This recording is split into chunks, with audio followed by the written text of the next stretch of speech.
In the warm corridors of Mwangaza's modest school, change was beginning to stir as quietly as the morning mist. Kito, once known for his unbridled laughter and sparkling curiosity, now moved through the classrooms with a heaviness in his eyes that did not go unnoticed. The vibrant chatter that once filled the air had diminished, replaced by a silence that spoke of hidden troubles and unvoiced fears. Mwalimu Nia, a teacher renowned for her gentle wisdom and compassionate heart, sensed that something was amiss. While other children played and recounted their daily adventures with untroubled smiles, Kito sat at his desk, his gaze fixed on a distant point, as if lost in a memory that he dared not share. The contrast between his current quiet and the lively boy he once was stirred a deep concern within her.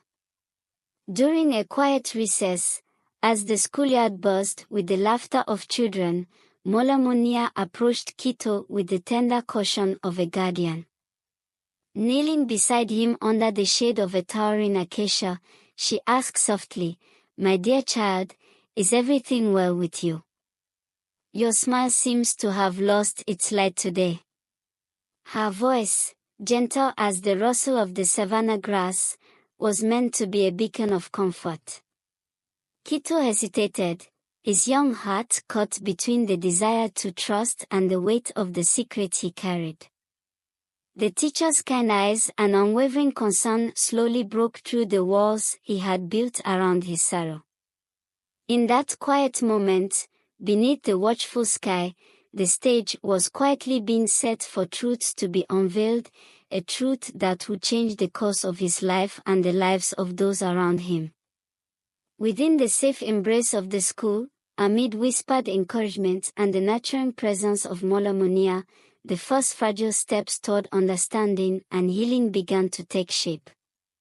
Though the shadows of his recent days still lurked in the recesses of his mind, a new hope was being kindled, a hope that, one day, would help him reclaim the light that had once shone so brilliantly in his eyes. In the days that followed Mwalimu Nia's gentle inquiry, Kito felt as if he were carrying a secret weight deep within his small heart, a burden too heavy for a child so young. Each morning, as he walked to school beneath the blazing sun, the memory of that quiet conversation lingered like an uninvited shadow.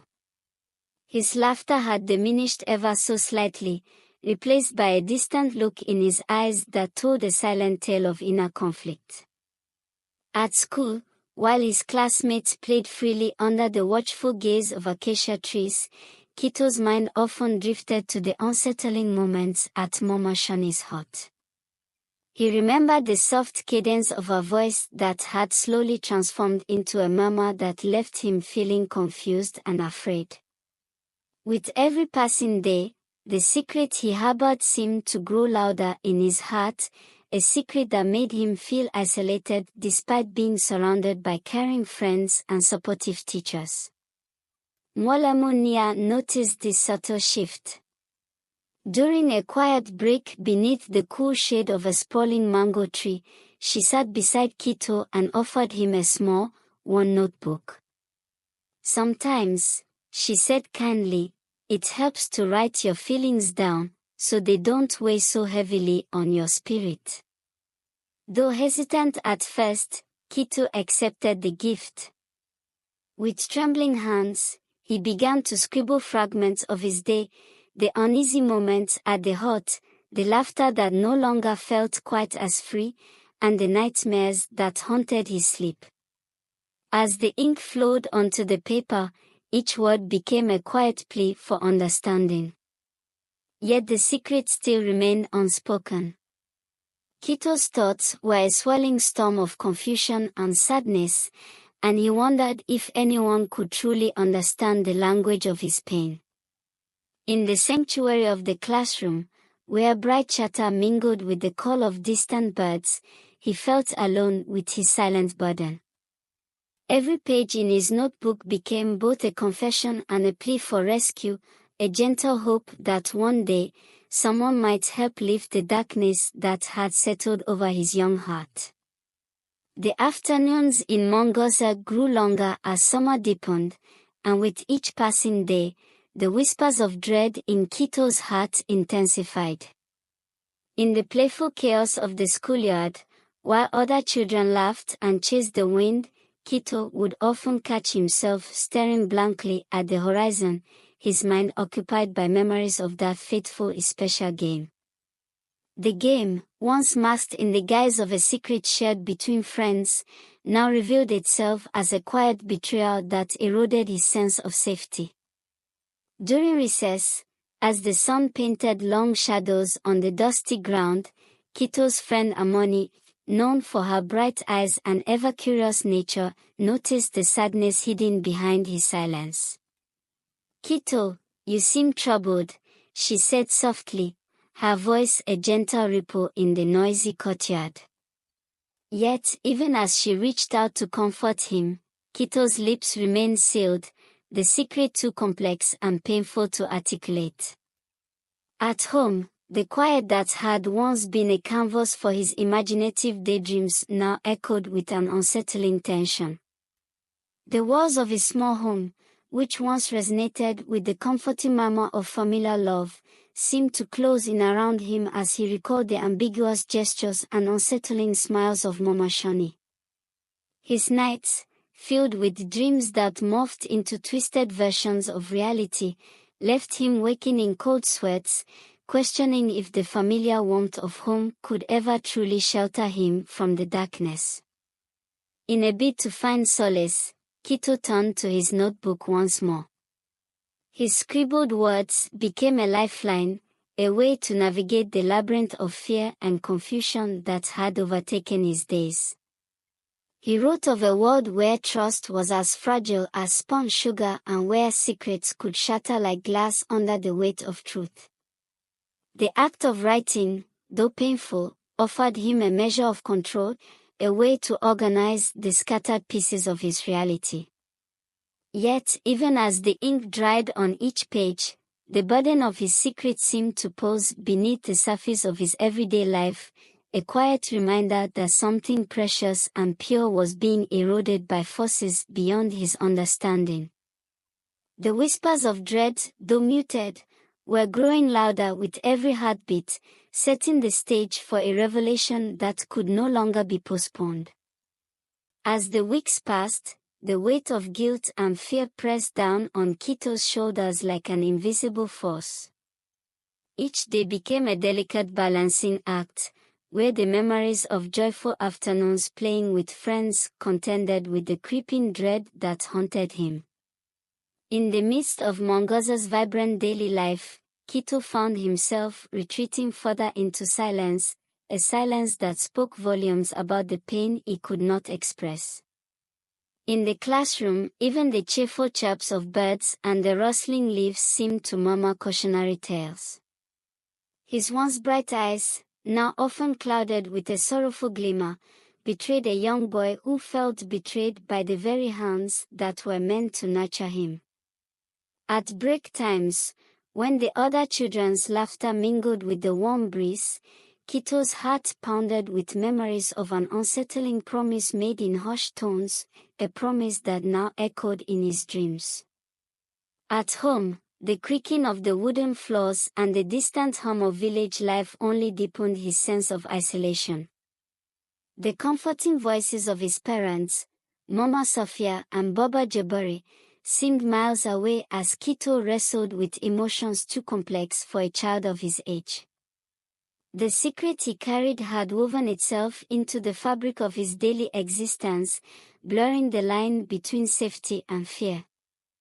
In the privacy of his small room, he would often clutch his notebook to his chest, feeling as if it were the only friend who truly understood his silent agony. Late into the night, under the dim light of a flickering lantern, Kito's thoughts would turn inward. He questioned whether he was somehow to blame for the strange, hurtful game and whether he could ever reclaim the carefree innocence that once defined him. The guilt that had taken root in his soul mingled with a fear that was as palpable as the cool night air, a fear that whispered that trusting again might lead to further betrayal. In the midst of these troubled nights, the young boy began to long for the reassurance of a gentle embrace, for words that would mend the cracks in his spirit. Yet, even as hope flickered like a distant star, the burden of his secret continued to weigh heavily, a constant reminder that sometimes the hardest battles were fought in the quiet recesses of one's own heart. In the quiet early mornings of Mwangaza, when the dew still clung to the earth and the first hints of sunlight peeked over the horizon, Mama Sophia began to sense that something was amiss with her beloved Kito. Her intuition, honed over years of gentle nurturing and quiet observation, whispered that the joyous laughter of her son was no longer as vibrant as it once had been. There was a heaviness in his eyes, a subtle shift in his smile that spoke of hidden sorrows. One cool morning, as Mama Sophia prepared a simple meal in their modest kitchen, she paused to study Kito's face as he sat quietly at the table. The usual sparkle that had once danced in his eyes seemed muted, and his hands, so full of life just days before, trembled ever so slightly as he reached for his porridge. A pang of worry gripped her heart, and she resolved to find the source of her son's distress. Determined to protect him, Mama Sophia gently approached Kito during breakfast. "My dear, is something troubling you?" she asked softly, her voice laced with the quiet concern of a mother who had seen too much sorrow in her lifetime. Kito looked up, his eyes searching hers for a moment before quickly returning to their secretive depths. Though he wanted to trust her with his pain, the words stuck in his throat like a bitter herb. That day, as Mama Sophia busied herself with the morning chores, she recalled the fleeting moments, those subtle hints of worry in Kito's voice and the haunted look in his eyes that she had observed over the past few weeks. Memories of his quiet departures to Mama Shani's hut flashed through her mind. With each recollection, the protective instinct of a mother surged within her, fueling a determination to uncover the truth.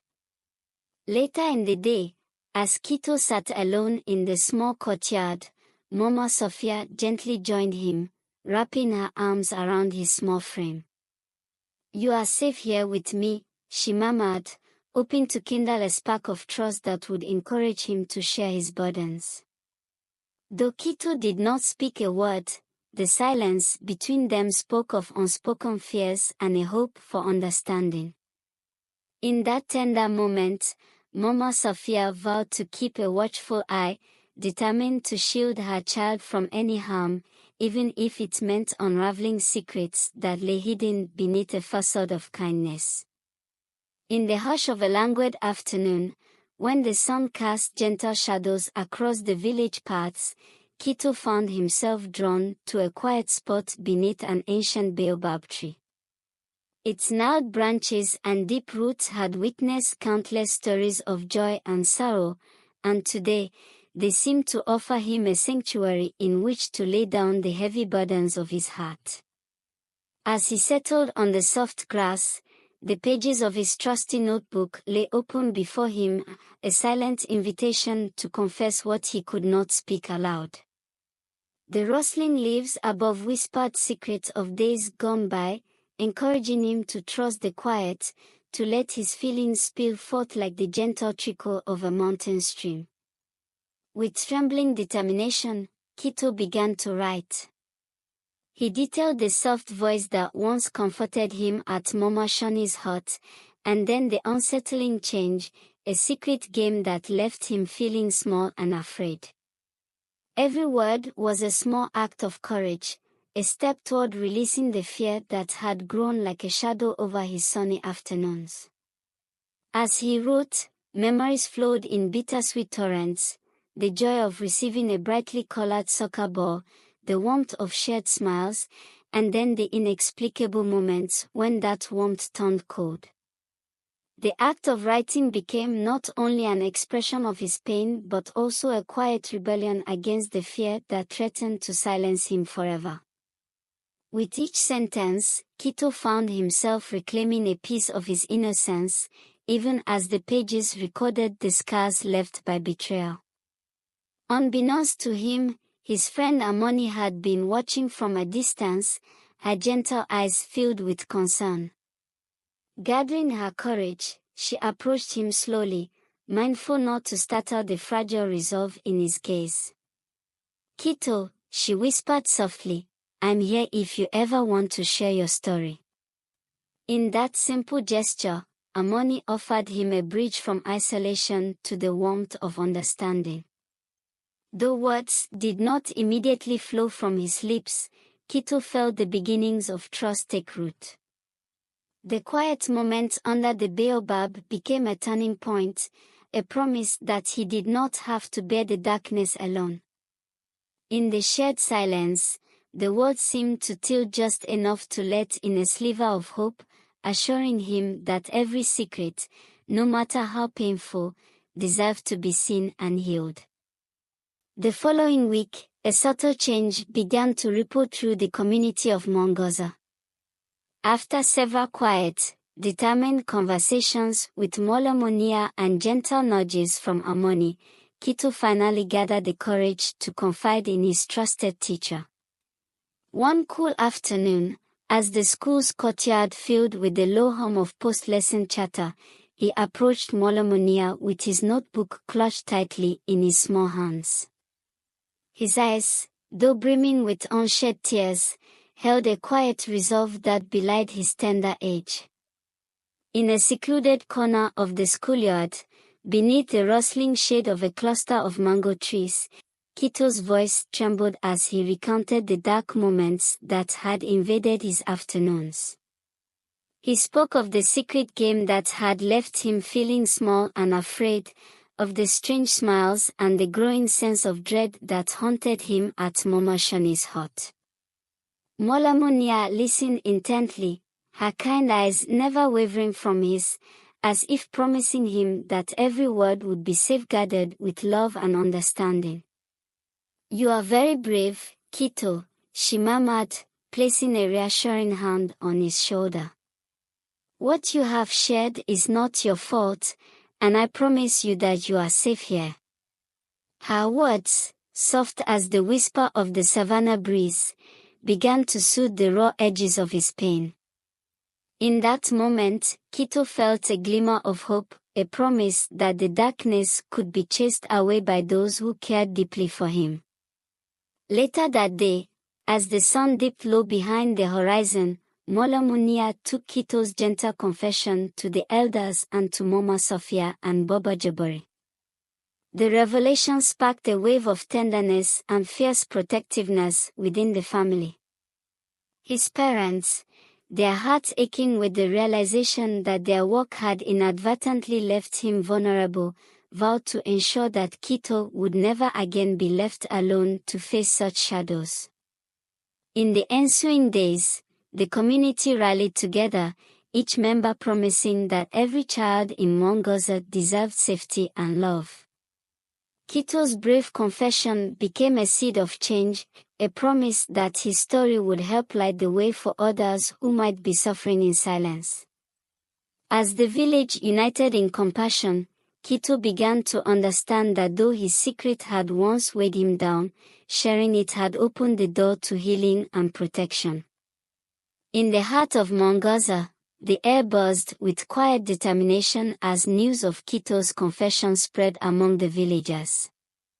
The elders, deeply respected for their wisdom and fairness, gathered beneath the ancient baobab to deliberate the best way to protect the children of their beloved village. It was a rare sight, a community coming together with hearts aligned in compassion and resolve, ready to mend the tears in the fabric of trust. Mama Sophia and Baba Jabari, their eyes filled with both sorrow and determination, stood at the forefront of this collective pledge.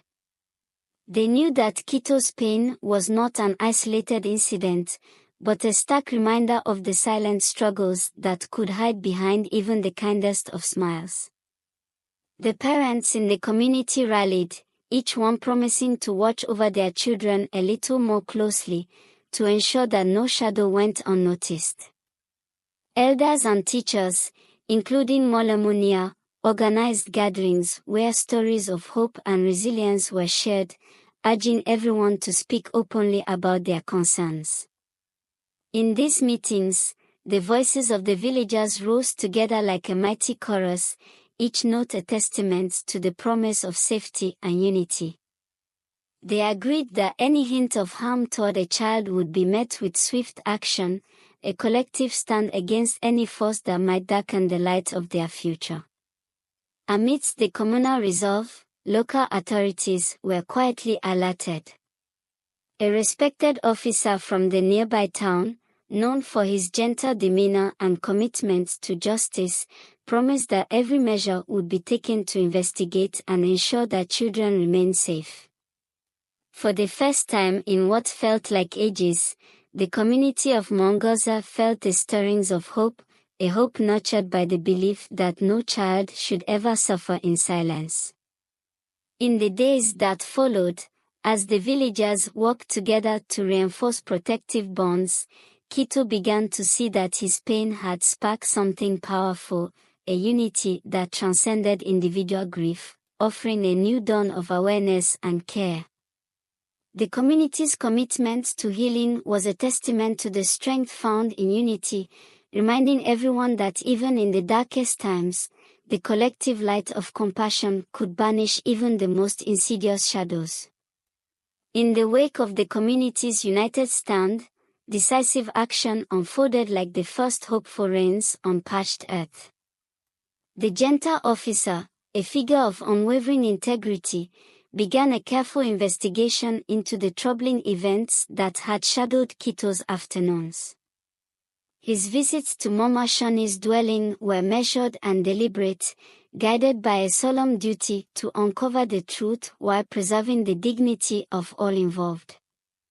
The investigation, conducted with respect for both the child's sensitive testimony and the cultural traditions of Mwangaza, soon revealed that the unsettling game was part of a larger betrayal hidden beneath a mask of friendly gestures.